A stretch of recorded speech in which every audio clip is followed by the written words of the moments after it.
Last time we watched Peter preach a sermon that brought 3,000 souls to Christ in a single day. But if you think the fire died down after Pentecost, think again. Imagine walking into the temple and there is a man known by everyone as the guy who was lame from birth. He's been begging at this gate for decades, but today he isn't begging. He's leaping and praising God and clinging to Peter and John. Acts chapter 3 verse 11 says that as the lame man held onto them, all the people ran together to them in the porch called Solomon's, greatly wondering. Once again, Peter is handed a massive captive audience, and just like before, he doesn't waste a single second. He steps up to deliver another gospel lesson, a sermon so bold, so convincing, that it triggers the very first wave of official persecution against the church. Today we are looking at the message that these people tried to ban, the flawed reaction of the religious elites, and the unstoppable power of God that overcame it all. Peter starts by deflecting the glory that these people attributed to the apostles.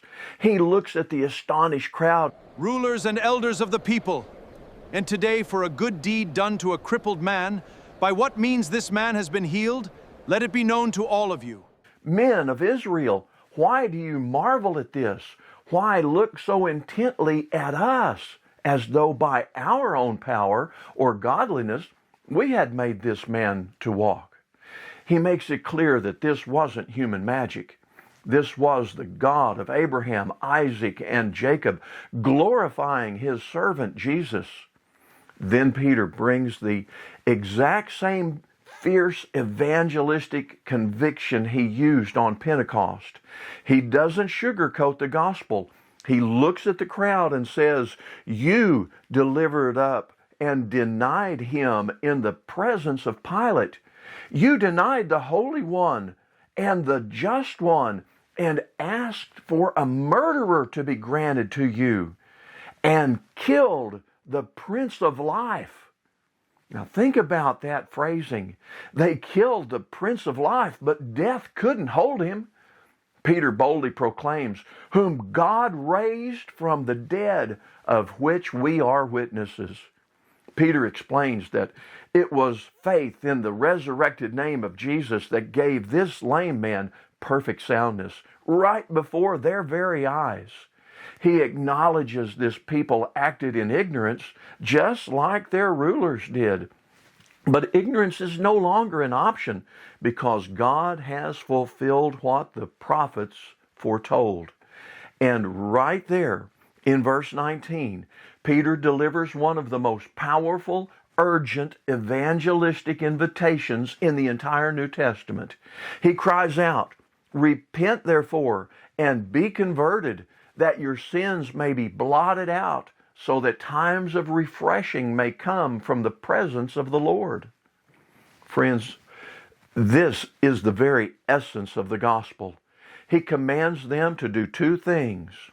Repent, which means a radical change of mind and direction, and to be converted, to turn back to God. And look at the beautiful promise Peter offers if they do. First, their sins will be blotted out. In ancient times, in the ancient world, ink had no acid in it, and it could be completely wiped away with a damp sponge, leaving the parchment perfectly clean. Peter is saying that Jesus wipes your slate 100% clean. Second, times of refreshing will come. The gospel isn't a burden, it's a breath of fresh air. Peter warns them by quoting Moses, "Anyone who refuses to hear this prophet will be utterly destroyed." The ultimate blessing, Peter says, is that God sent Jesus to bless them by turning every one of them away from their iniquities. But as Peter is extending this beautiful invitation, the atmosphere suddenly turns hostile. In Acts chapter 4 and verse 1, we read that while they were still speaking, the priest, the captain of the temple, and the Sadducees came upon them.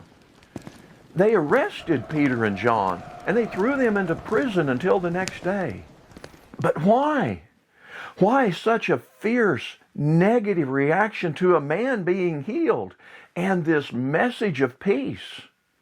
Well, the Bible tells us exactly why in verse 2. They were greatly disturbed. They were disturbed that they taught the people and preached in Jesus the resurrection from the dead. You see, their reaction was fundamentally flawed for three major reasons. First, they were highly political. The Sadducees did not believe in the resurrection of the dead. It was their theological deal breaker. Peter's message completely wrecked their entire belief system. Secondly, they were motivated by fear and jealousy. You see, if the people started following Jesus, these leaders would lose their authority, their status, and their control of the temple and the money. Oh, the corruption of power and the love of money. Third, they refused to look at the evidence. A man who had been crippled for 40 years was literally standing right there in their midst, completely healed. But instead of celebrating the power of God, their pride made them blind.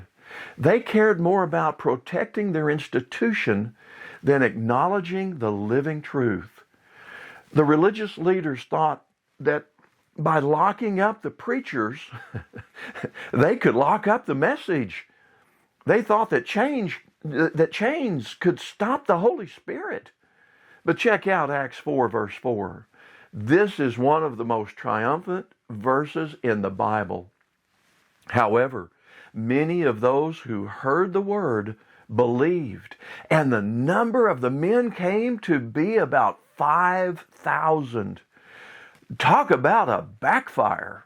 The enemy meant for the arrest to intimidate the crowd, but God used the adversity to multiply the church. The 3,000 from Pentecost had now grown to 5,000 men, and that's not even counting the women and the teens.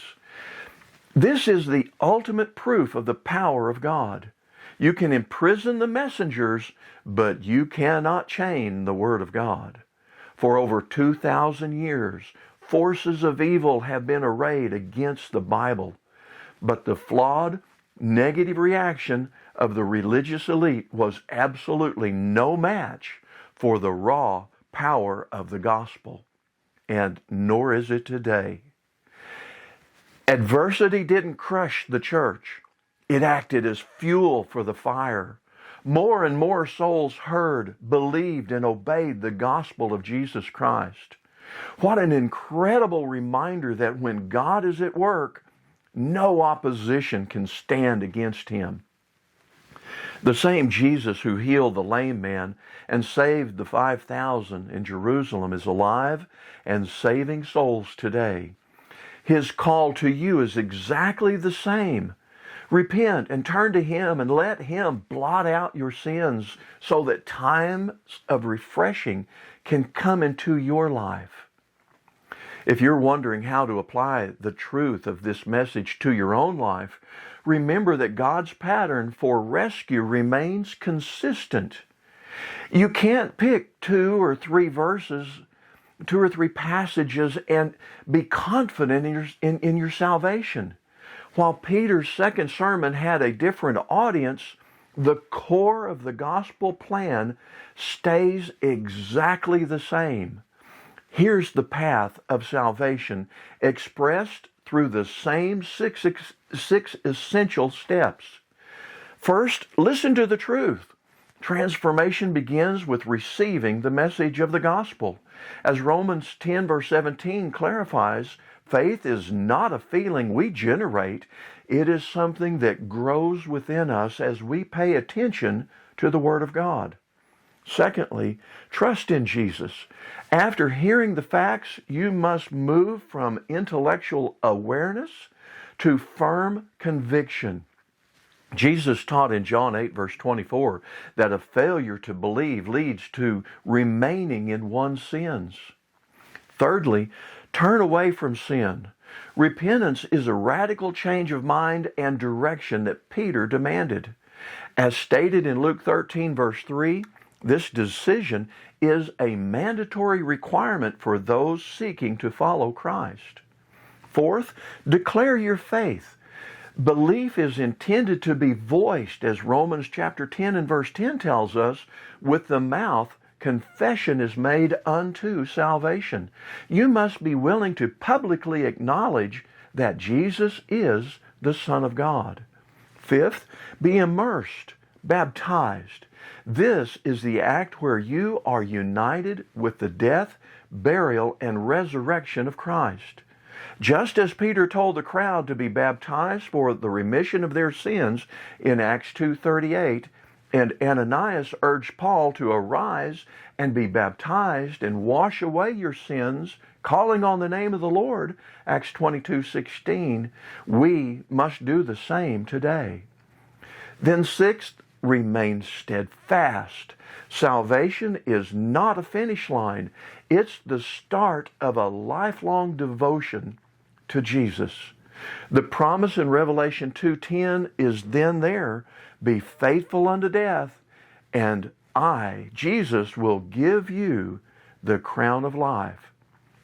From the moment you first hear the good news to the day you stand before Him in judgment, God's plan is a consistent invitation to exchange your broken, sinful life for His eternal restoration.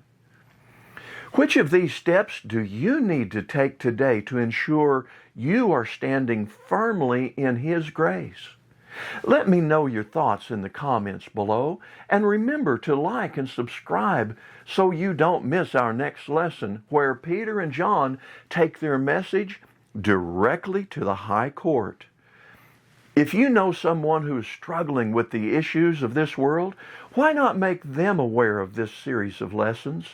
How wonderful to know that your sins are blotted out and that times of refreshing are coming from the presence of the Lord.